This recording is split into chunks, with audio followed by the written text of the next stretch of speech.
The left's weaponization of language. Mr. Reagan. Leftist politicians, journalists, and academics try to confuse and manipulate gullible people into thinking that they are these progressive intellectuals and that they should be trusted to control the direction of the country and of the culture. Conservatives, we aren't like this. We're not trying to trick anyone.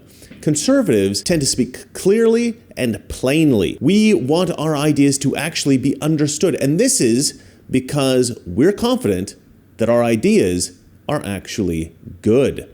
The best example of the contrast between the pseudo-intellectual gobbledygook of the left and the clear, plain expression of the right was the debate between Jordan Peterson and Michael Eric Dyson many years ago. This was hilarious and brilliant. That is to be complicit in the very problem itself terminologically. You're beginning at a point that's already productive and controversial. For an individualist, free speech is how you make sense of the world and reorganize society in a proper manner. But for the radical left-type collectivist that's associated with this viewpoint of political correctness, when you speak, all you're doing is playing a power game on behalf of your group. And there's nothing else that you can do because that's all there is. White privilege doesn't act according to quantifiable segments. It's about the degree to which we are willing as a society to grapple with the ideals of freedom, justice, and equality upon which it's based. If it's not diversity, inclusivity, and equity as a triumvirate that mark out the too excessive left, especially equity, which is in fact equality of outcome, which is an absolutely abhorrent notion. If you know anything about history, you know that. Then exactly how do we demarcate the too extreme left? What do? We say, well, there's no such thing as the too extreme left? The radical left is a metaphor, it's a symbol, it's an articulation. They don't exist, their numbers are too small. I'm on college campuses, I don't see much of them coming.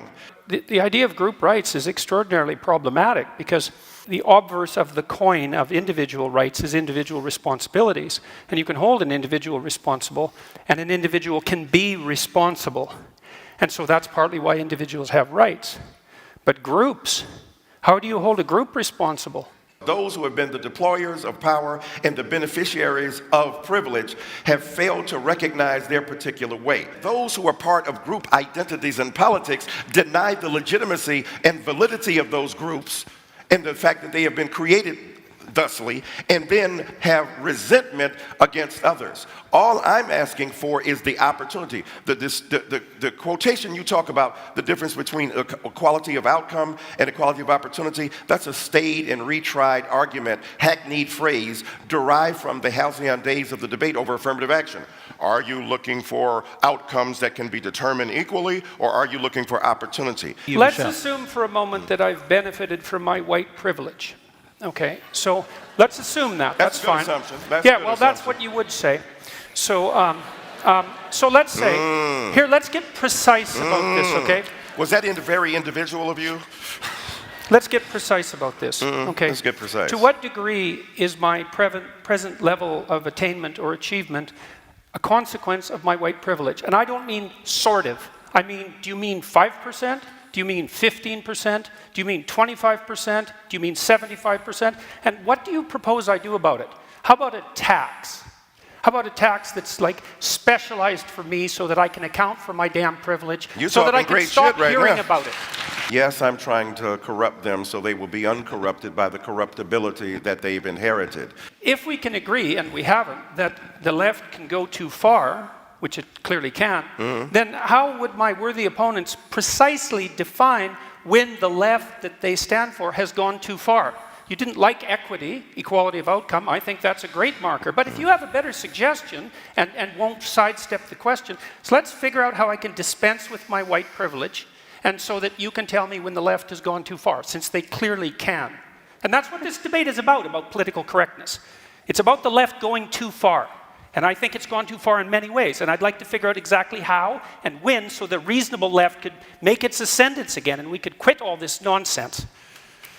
Okay, Michelle, and when they get to the upper echelons of the ability of a society to express themselves, they are equally subject to vicious recrimination and hurtful resistance. I've been fascinated by this conversation. There's been an enormous clash of cultures in in the conversation we've had, you know, classic, if I can call it, huckstering snake oil pulpit talk, which is...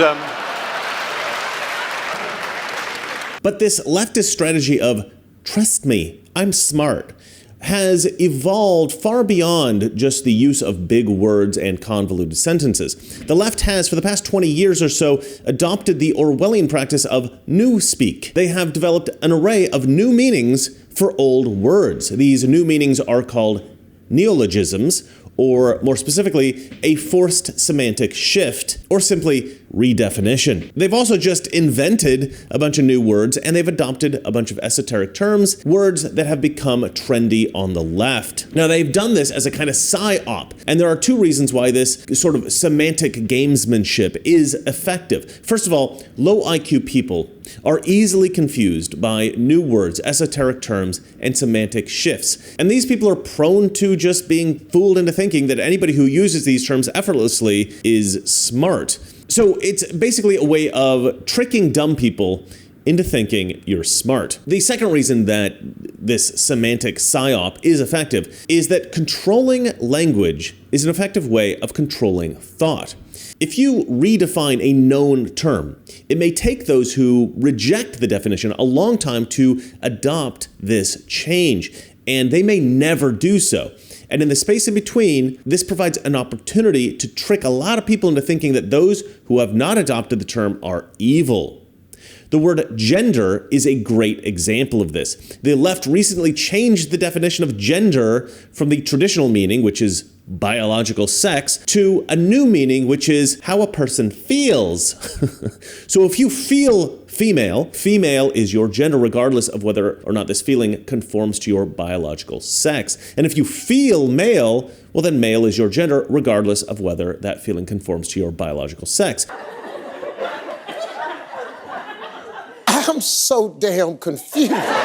Of course, this is not the definition of gender. Gender actually just means biological sex. But with this new definition, leftists have taken control of the debate about transgenderism. Now, leftists insist that gender is what defines a person and not their biological sex. Gender is all important and biological sex is irrelevant. And they are able to convince millions of naive university students that anyone who does not accept that trans women are real women, what I call extreme cosplayers, anybody who does not accept this is a bigot. And because conservatives have not adopted this new definition of the word gender, we are characterized as bigots.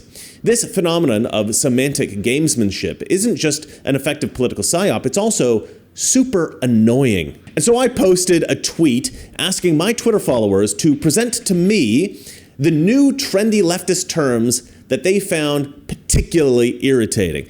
And you guys did not disappoint. I'll go through this list in one moment. First, of course, I have to sell you something.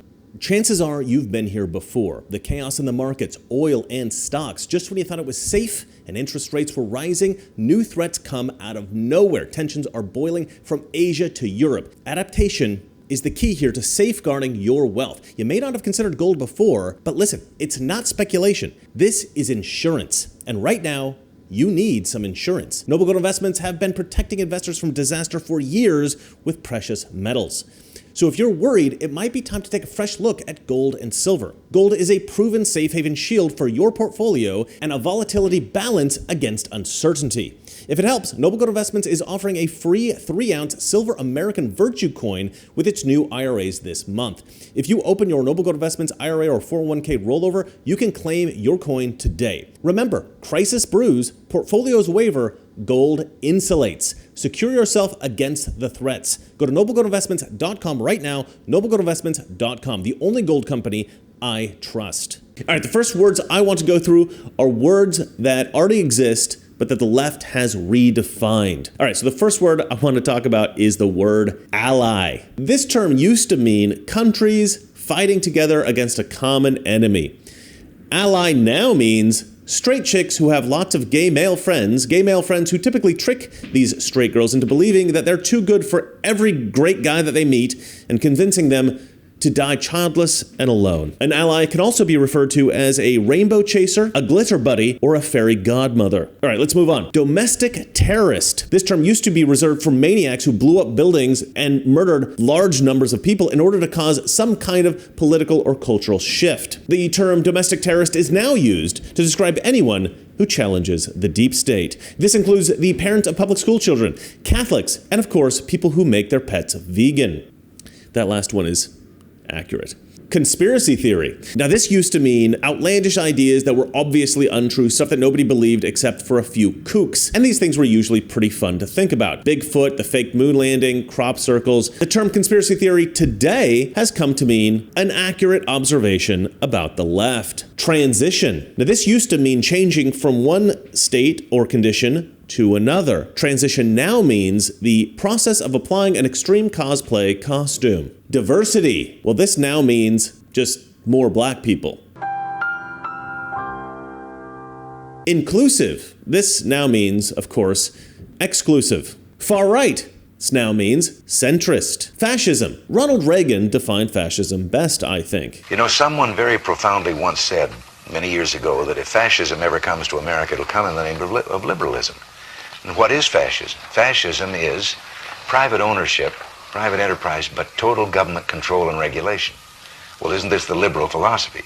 The conservative, so-called, is the one that says less government, get off my back, get out of my pocket, and let me have more control of my own destiny. But today, according to the left, the term fascism just means anyone who refuses to use preferred pronouns. Nationalist. Now, this is a tricky one. Although this is essentially a synonym for patriot, the word nationalism is also part of the term white nationalism, which is an entirely different thing. But because it sounds like they're related, leftists use this as a kind of rhetorical hack, gaslighting their naive Democrat voters into thinking that the word nationalist is synonymous with racist. Christian nationalist. Now, this one has become particularly popular lately. It is the left's latest lie about conservatives, tricking naive Democrat voters into believing that Christians have a sinister plan. This is what they're telling their base now. Have a sinister plan to force convert everyone in America, or at least to punish anyone who does not live by biblical teachings.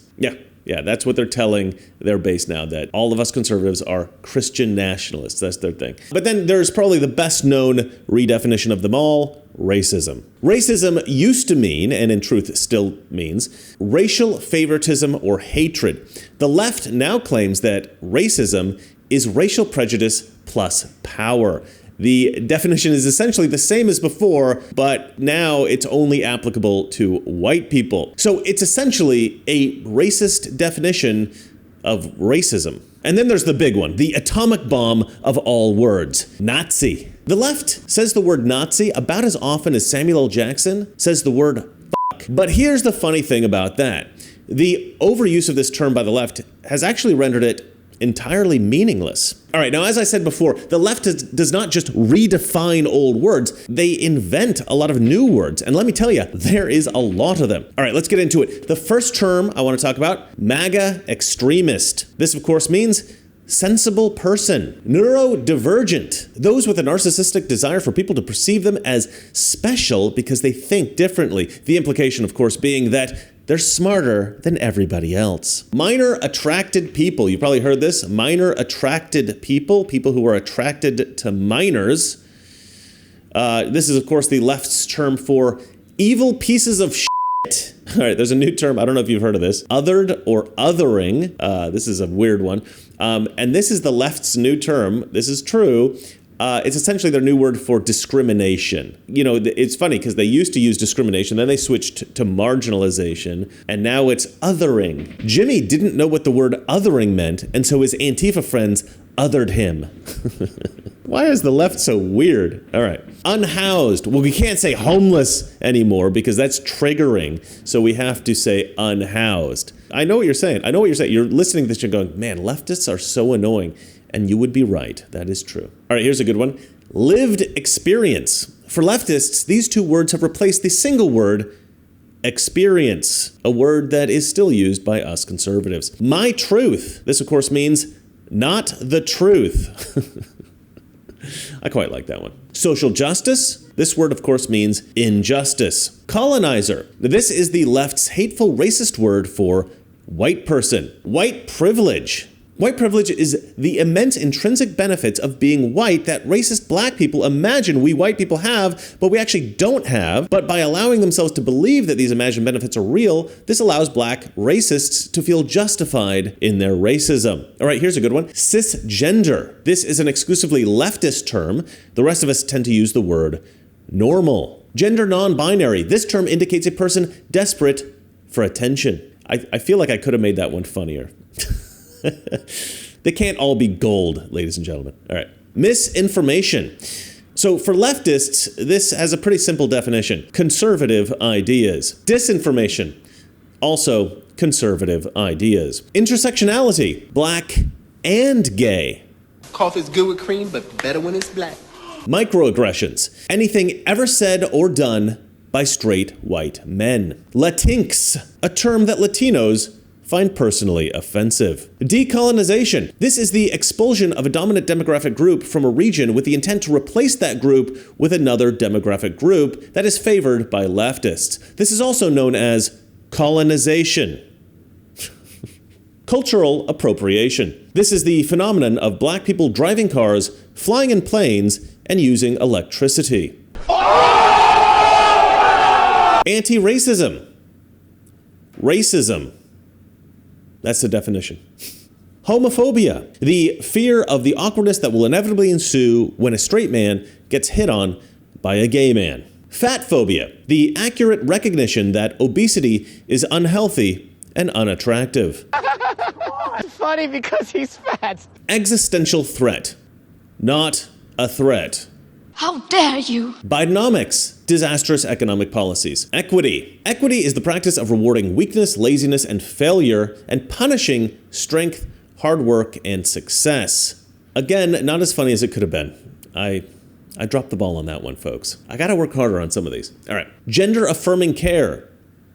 Child abuse. People of color, a racist term used to elevate everyone outside of the white race. Mostly peaceful. This, of course, means everything is on fire. I want to be clear in how I characterize this. This is mostly a protest. It is not, generally speaking, unruly, but fires have been started. Whiteness. Now, I actually asked the AI chat from on X, Elon Musk's AI chat Grok, to define this one for me. And I'm not joking. This was the definition. Everything the left does not like about white people. Things like punctuality, individualism, the nuclear family, the Protestant work ethic, which includes hard work and personal responsibility, self-reliance, and independence, rational thinking, scientific progress, logic, reason, evidence-based decision-making, individual rights and freedoms, respect for authority, i.e. parents, teachers, and law enforcement, personal achievement, education, competition, and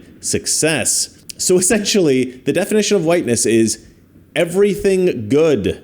And finally, insurrection, which is of course defined as a guided tour. And as I'm sure you're aware, there are other annoying terms trendy with leftists that are just as excruciatingly irritating. And the left's always going to be coming up with more irritating words. That's just the way of the Democrat. It's like Asians and rice, or Palestinians and anti-Semitism. It's just part of the culture. And so, as I said, with this insane control of the language, leftist politicians, journalists, and academics are trying to confuse and manipulate gullible people into thinking that they're smart. But I think people are starting to catch on. Even gullible Americans are starting to wise up to these idiotic tricks. And the more aware we are of them, the less vulnerable we will be to them. And that's why I make these videos, ladies and gentlemen.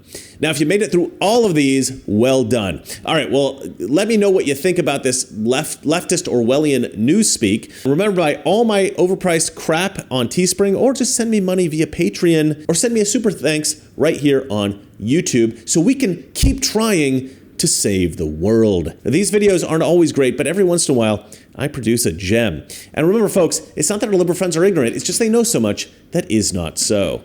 Good night. We have so many people who can't see a fat man standing beside a thin one without coming to the conclusion the fat man got that way by taking advantage of the thin one. Mr. President, in talking about the continuing recession tonight, you have blamed mistakes of the past, and you have blamed the Congress. Does any of the blame belong to you? Yes, because for many years I was a Democrat. But